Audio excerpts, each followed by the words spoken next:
So I'm here in Hilliard, Ohio today on a very cold day. It's 14 degrees here on February the 19th, 2025.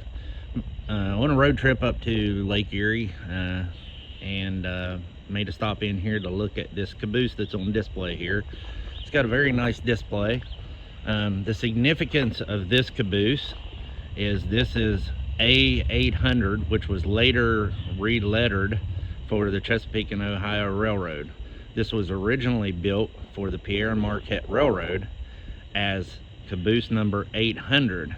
As those who follow along with my rebuilding my Airbnb caboose, my caboose was 801, built one caboose after this one.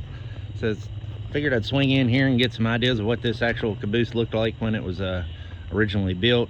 They done a real good job rebuilding this thing. It's a very nice display here, easy to get to, and just gonna look around here a little bit and get an idea of what it looked like. I like how they got it set up on the rails, just like mine will be.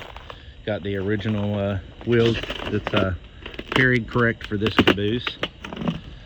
Let's see if we can take a peek inside. I'm sure it's all locked up, but it's very well done. Looks really nice. Getting some ideas here on how to do the cabin.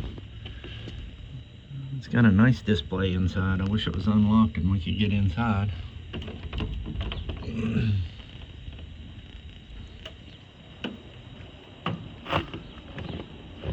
But that's about the best we can do, and getting some ideas on doing our cabin. Follow along. Thanks. Here, looking through the window the best we can. They've still got the original coal burning stove in it with seating for the crew. This probably would have been made into beds also, but all the way in the other end there is beds. Looks like the ladders and everything to still get up into the cupola is all there, and everything appears to be complete and very well preserved.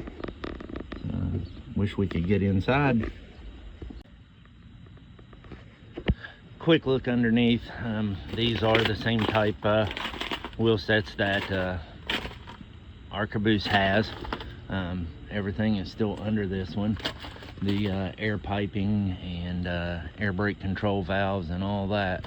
Everything is still here on this one, although some of my stuff has been scrapped out. It's kind of noisy here, 14 degrees. The snow is very crunchy, so I apologize for the poor audio quality if it's not very good. But this is a very nice display.